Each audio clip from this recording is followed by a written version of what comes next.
Hello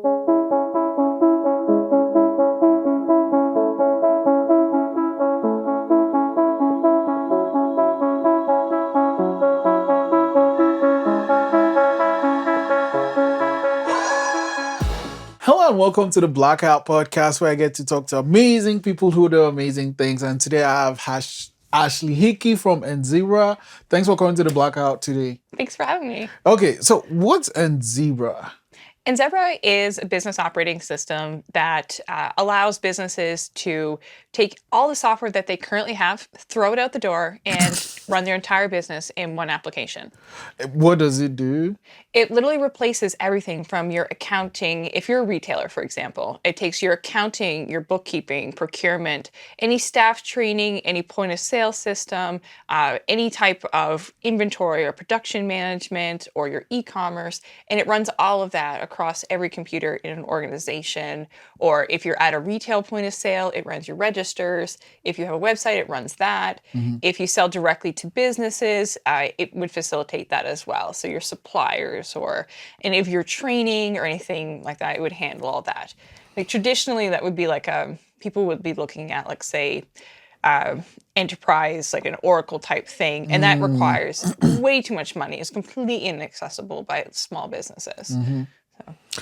Isn't it like, I mean, if this thing, Enzebra, does all these things in one, is there like a huge training involved? Well, actually, there isn't. That's the beauty of it, because most software, we go, like, if you probably look at your own computer. And when I built Enzebra, I built it for me because I was running, I had a development agency first, and I had 7 different applications to run my business. And I had to learn how to use each one. They were all different. So every single time I brought in a new staff member or a new client, I had to get them used to my tools. So the training is actually built into the system, so that when you bring on a new user or a new client, you're learning one tool. And because depending on what your role is within the organization, the system will tell you, okay, well, this is the training you need to take. Because we all know during the pandemic, everyone used like Zoom or Slack or all those different things. But there was no tutorial or how to get started. There was none of that. But we did that at every step of the way for absolutely everything. Wow. And what was the process for building it? Well, it started actually, Enzebra's first client was me. I built it. I started a development agency after being laid off from my job during the pandemic. And I was running 7 different applications, and I was juggling the screens and all the infernal passwords that came with that. And I just got frustrated one day because none of these systems talk to each other, because they were just going between screens, and I was spending so much time doing data entry that I should have been spending with my customers. So I built Enzebra to help me manage my workload and working with my clients, do the work they need me to do, and handle my billing and deal with my whole business. So that's actually where it came from. And then a lady contacted me from a development agency that she was struggling on having, she couldn't get any reporting out of some of these businesses that she was working with. And she said, well, do you want to do a pilot? And I said, sure, well, why not? So we worked with some businesses in our local business park because they were experiencing the exact same things that I was. They couldn't get any meaningful data out of the systems they had because they'd have one system for billing, one system for like sales reports, or they would have like these paper form invoices, just so much paper. And it was taking forever to do anything. So we brought them into our system. So it kind of became a gradual build with each of the different clients that we met. And now that we did that, when we competed in the contest, we're going to do our first market test in January. What contest? So I was a winner of Spark Nova Scotia. So we won $40,000 in non-dilutive funding through through ACOA, I think was one of the main sponsors, and NovaCorp, and there were a bunch more. But we pitched. We did a pitch competition. It was the first time I've ever done anything like that. It was terrifying. 10 minutes, 10 slides to like tell your whole life story. And you don't get into computer programming because you're particularly that great on your feet. Right. Well, like, I guess, how did you prepare for your pitching? Well, I had a lot of help. I'll say that. I had a lot of lovely people. I worked with Seed Nova Scotia, and they helped me get through some of the original concepts. But it was really funny because we had the pitch coach, and he was lovely. And when I did my dry run, he was like, no one's gonna understand this at all. Like everyone's gonna be so confused. And I was like, you're so right, because it's so hard to take. And that's the thing that I've been really trying to learn about with technology, is that it's so hard to explain it in a way people will understand, because people who are living and breathing tech.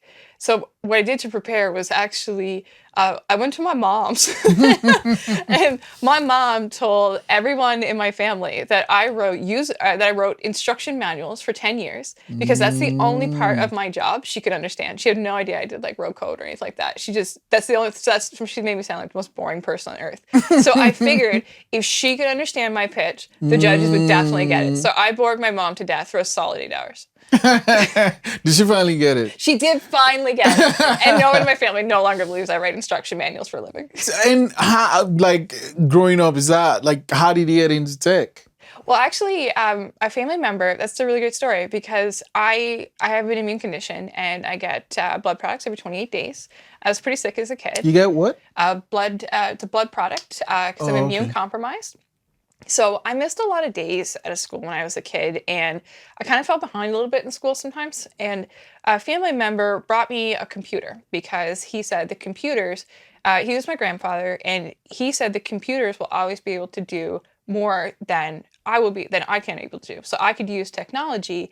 And we're talking back in like 98. So this computer now, if you dropped it on your foot, it'd kill you.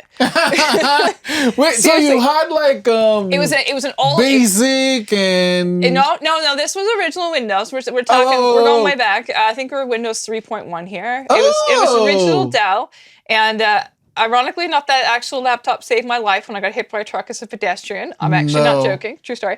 But he gave me that computer and he said, through technology, because sometimes you can't run and jump as high or fast as other people can, because if you're a little differently able than others, then you can use, if you get into technology, you can make the computers do things you can't do. And it was kind of that approach that literally I've applied to everything in my life, right straight through now to Enzebra, with making the computers do more for people. And so that's why I got into tech. Tech is the most accessible industry out there. Right. I've never actually thought of it that way, but That's how he thought of it. He was 72, and he thought, he had cancer, and he knew he didn't have a lot of time left, but he knew that technology was going to be the future, and that for people, if you look at, like, I work with some development teams out of India and Vietnam, and they have mobile phones that they can use where they can't afford a computer or there's no cell lines, but they can access technology and information because it's cheaper. You can get these phones anywhere, and it's just allowed anyone anywhere to. And look, we're seeing it now with remote working, that people in smaller communities are able to, if you can just get a computer as cheap as you can get a computer for next to nothing now.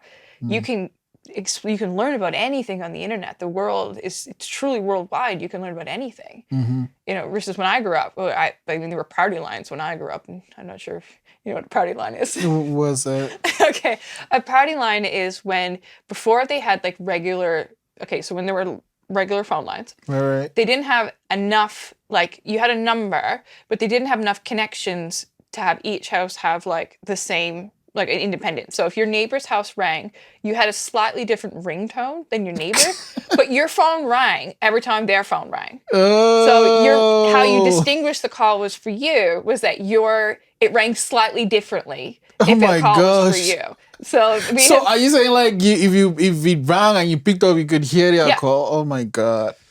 Yeah, seriously, that's what it like when I was growing up, and they got rid of it when I was pretty young. But that's how it was back, like, in the old days. That's how it used to be. But so I didn't grow up. I grew up before the internet. I grew up actually when the internet was coming out, and so that's I had dial-up internet when I was in my teens.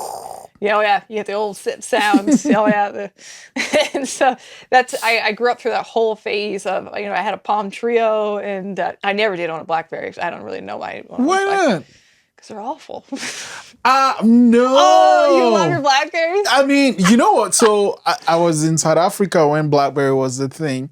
But the thing about BlackBerry was, here's the thing. In South Africa, you kind of have to buy data. Yeah. But if you had BlackBerry had this BIS, Oh BlackBerry. yeah, that was really secure. That's true. So, The messenger was really great. I just got mad when they got rid of the keys. I really love the keyboard. That was why can't they bring that back? Right. I missed that too. So yeah, I'm still kind of, I remember when you knew that BlackBerry was done. It's like, Yeah. fuck. Yeah, when they were done, the only thing I missed was the keyboard. I liked the keyboard. That was the only useful feature of BlackBerry was the keyboard and the messaging system. That was fantastic, and that was the stronghold, and it was so secure. Yeah, yeah. Anyway, so like you've always been into computers pretty much Pretty since much my then. whole life. I pretty much, yeah. I've And always. like you just went to school to study it, Yeah, or I you did. I just went to. I went. Actually, I did community college online, and I did my training that way. I've always done distance learning. I graduated high school at 16, and I was in a bit of a hurry to get on with my life. And yeah, I traveled a lot. I've worked. I worked for. I always really mostly always worked on digital transformation. So taking businesses that did not have technology and bringing them kind of into the new age. So I work with Newfoundland Television. When I went there, like they had only just got email. The company owner would get their emails printed off and sent to Florida. And we're talking 2011 here. This isn't. No. Yeah, I'm serious. And so I did that, and then when I did that for a few years, and I came back here, and I worked for a wonderful company out of the UK. They're not for profit, and they do medical terminology. And so I did that remotely. So I worked remotely actually for 8 years. So when COVID locked things down, it wasn't. It was funny because that was my norm. I was in the Slack beta. I Zoomed, Slacked, and did all that for the past 9 years. And it was funny because it was one of the only organizations that worked like that prior to the pandemic. And they didn't have a headquarters. Like they had over 50 employees, and they write all the medical terminology for Canada and over 30 other countries. What's medical terminology? Like what words mean or what?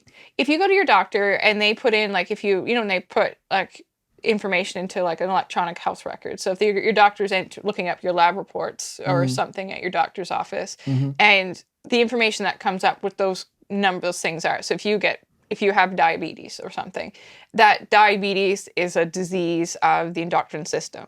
So they call it a taxonomy. You can think of it like a tree. So that tree is written by this organization. And so I worked with them. And so all their employees are virtual employees, and they live and work all over the world. And they are able to collaborate and do all of that for our medical terminology remotely. And so I took that same philosophy into my own company. So. And Enzebra, what was the reason behind that name? What's the reason behind it? Oh, Enzebra. Oh, that's actually cool. So Enzebra means English zebra, and the more fun meaning is actually the color, so why I chose black and white. If you ever look up something called Benham's disc theory, and I really should have brought one, that would have been really cool. If you take a circular disc, and the reason for a zebra is a term for a rare disease, or because all zebra spots are unique as the businesses whom I work with. But if you take a circular disc and you arrange black and white on stripes, and you spin it, it forms a rainbow into the eye. Oh. It's called Benham's disc theory. If you spin a black and white, I'll send you a link to it. But yeah, it's a circular thing, and it's just lines, and it looks like a zebra line. And you just spin the disc, and it'll form a rainbow. When you look at it. Yeah, so that's why I chose black and white. And it's basically it's all colors. It takes it's like black and white, but okay, cool. Black and white. When you spin black and white, you get all the colors. So it's actually everyone. Huh. And you said you had this issue. I'm working with all these different systems. I want them all to talk to each other. What was the process for actually building your system? A lot of pain and suffering.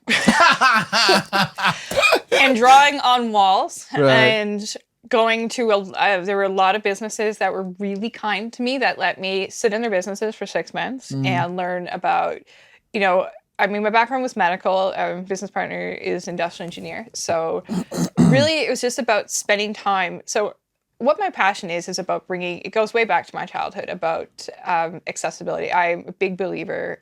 My number one passion is about accessibility and inclusion. And I believe there are portions of the population that are just massively excluded from technology. And it's the business population that I'm looking to serve. So I went into 6 businesses that hate technology fundamentally. They do not want to see a person coming about tech. And I wanted to know why. I wanted to know what it was about technology that they didn't want to use systems, or they were struggling. And so I was able to figure that out. They were hard to use. No one trained them. That people, it was constant change, and people would, it was just too complicated, and it was just not intuitive, wasn't custom to them. And so that's really what the process was like. It was just going and not talking. It was listening. It was listening to what they did, what went wrong, what their pain points were, and how their business, because we have software that's made for businesses for like 200 plus staff, and for like when you're managing resources and production lines. But in Canada, actually, there are only like 10,000 businesses that have over 100 staff. There aren't many systems designed for that, for the bulk, which is like over 100,000 businesses that are in the other category. So I wanted to know how they operate and how these small manufacturers and retailers function. Yeah. What were because they all have their own family way of working. But what I learned was all really rather similar. All of these businesses that are now on Enzebra, they're all the same. There's just the wording is different. So if you're in agriculture, it's a harvest. If you are manufacturing cabinets, it's a production. But it's fundamentally the same thing. So they actually had a shared pain, so that's where it came from. It was 6 months of listening, and going back to, I actually, in the process of it, I went back to my office. I painted the whole wall a dry erase board, because if I killed another tree, the paper wasn't big enough. So I put a dry erase board on my whole back wall so that I could start just drawing these things. And I must have erased it like 100 times until I got it right, until it just made sense of how to make these businesses. Because technology, like everything in society right now, just moves so fast, and we focus on one problem. But I wanted to think end to end. How do we solve the whole problem? And that's why it took 6 months of drawing on boards.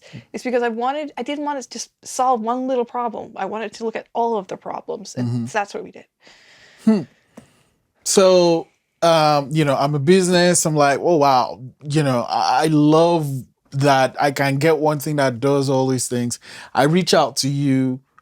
I want to come on. What happens from that point on? What happens? Usually we will meet with them virtually or in person, depending on where they are, and we'll ask about their business, and we'll just ask them, what they use now, what their pain points are, and once they say, hey, let's do this, everything is self-paced. So the great thing about it is one of the pain points we discovered through a lot of our discovery was that businesses are so strapped for resourcing that they can't afford the downtime to just shift all their systems. So we developed a self-paced training that will guide people how to get started with each of our systems for each of our departments. So people they'll start with like onboarding their staff. And so all their staff don't have to go in one big room. They can train one department at a time. So when they log in, they'll see, okay, this is how I get my business started. This is how I add my employees. And then when those employees log in, they have a training path of their own based on what they need to do. So we'll set up the environment space for the business, usually within 24 hours. And then they can get started. And then any support they have, they'll call us or contact us. But everything is fully self-paced and guided through e-learning that's customized to them. Okay, so I'm sitting here and listening to you, and you're painting this beautiful picture of technology and how it can solve lives, issues, and, being accessible. But on the other hand, we have all these massive companies that it's like a dumpster fire throughout. Why do you think is the case? Well, it's exactly why I exist. It's because it is a dumpster fire. And it's because all these companies, the one thing that one of my businesses said to me is that you pick up the phone. You know what? I put out this ad on Facebook, and they charged. So there was a glitch on Facebook, and it ran it was for a charity. I volunteer for Rotary, and it was supposed to run for a day, and I said, I'll set it up for you, no problem. But the system glitched, and for some reason, it set up a separate one that ran for 10 days at unlimited budget, charged me $600. I spent 3 days trying to get anyone to set a refund, still never got a refund. That's the problem. All these companies are so big, they don't ever hear their user. They put out a system, a one size fits all. So our system is designed for people that are differently able. For the start, why it's a dumpster fire, they're talking about one type of user. And it's a bunch of nerds that get into a room that are super good with technology. And to be clear, that's where I started too, until someone told me, I don't understand a word you say. And they were right. And I really needed to take it down a notch and make it sound like the business owner. And until actually one of my clients actually shot a Nerf gun at me. I'm actually dead serious. He has this Nerf gun and he shot at me, and I was like, okay, look, I'll tone it down. But that's the problem, is that these tech people, everyone hates tech people because they're rude, and they go and they talk down to people like they don't understand, that they're stupid and they're impatient and they don't want to hear them listen. And so we tried to change that by making it human and nice. We're nice. So that's, I think the problem is that too fast. They don't want to listen. It's all about the money. And yes, of course I like money too. But you know what? It's at the end of the day, you're not going to have any customers if you don't keep them. And that's why it is a dumpster fire, because if you go on Facebook, and if your Facebook's all listening, all your ads are probably going to change and recommend you 10 different CRMs between here and tomorrow now. It's true. I was with my friend and we're talking about, he mentioned a video game, and I don't really play video games.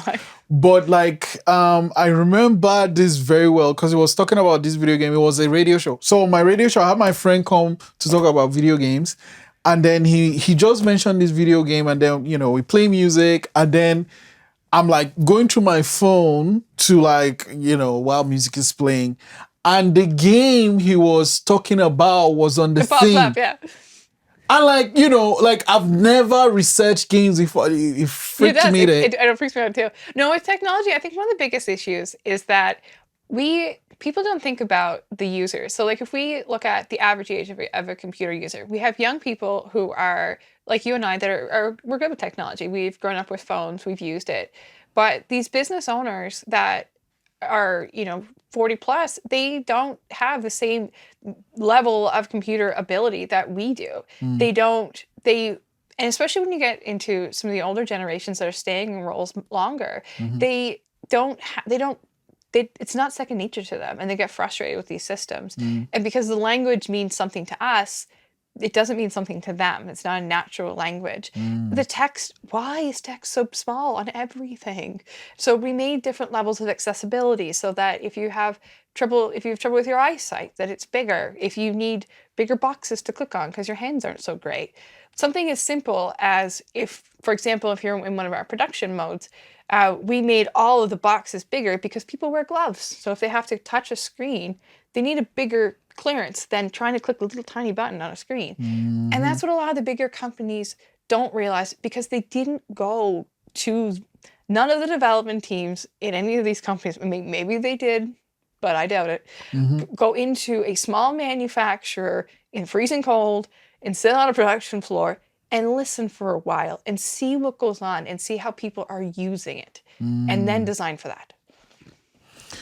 Wow. Yeah, Facebook doesn't do that. All they do is just, we messed up. Okay, we're going to change our name now. Well, it's like Facebook, or if you look at any of this, so companies will design a thing for if you look at any of if you've ever used CRM or it's customer relationship management, people will use that to gather information about their company. So they'll have a tool for that, and then they'll have a tool for project management, and then they'll have a tool for accounting, and then they'll have a tool for HR, and then they'll have a tool for payroll, and then they'll have a tool for let's chat about all the work we have in all these other systems. And so they'll have these systems that are all separated, but none of them, and that's the problem, is that no one knows where to look for anything. And that was the whole thing, is that we're just pigeonholed in these each different little things. So let's put it together and make a network. So here's the thing, you've built a better mousetrap. and you've won this competition. You're gonna make your system better, stable.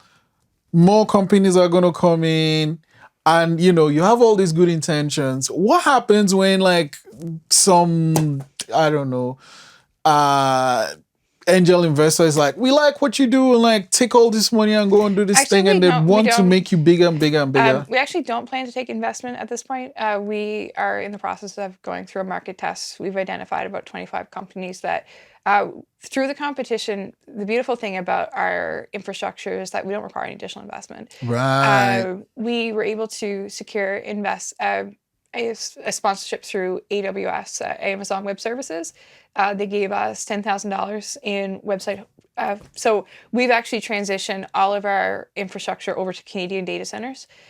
So we don't have any infrastructure related costs for the next 2 years. Nice. So we are right now in the position where we can take on 1,000 companies without any additional.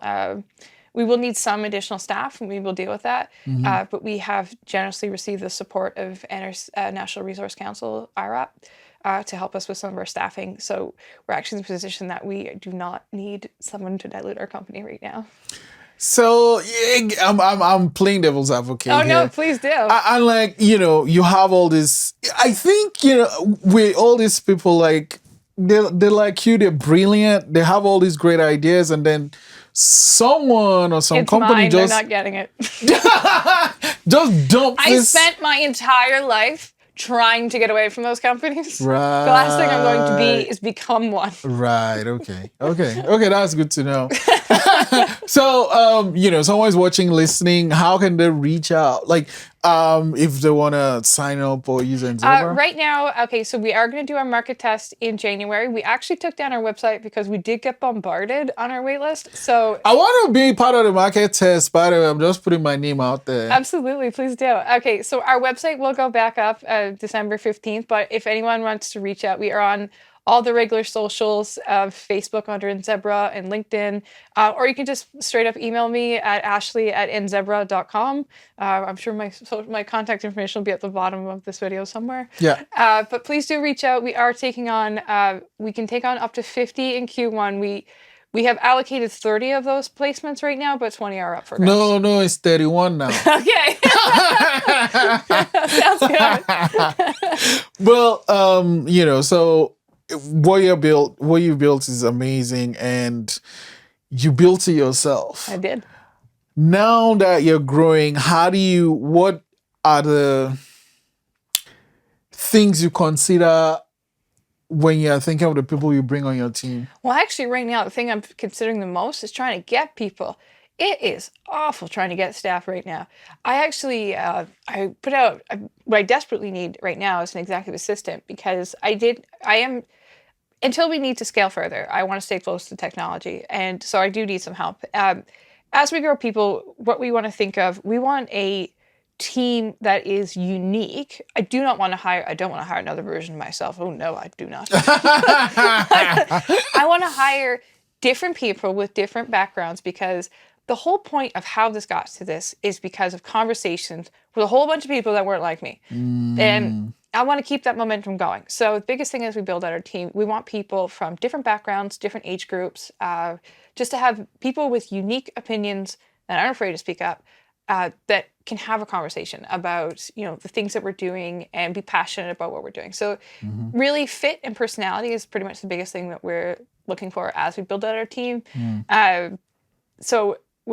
But we are struggling at finding staff, actually. So right now you want an executive assistant. Is there any other roles you're looking to fill? We will be looking at hiring for a customer, someone to help with client relations, with dealing with our customers.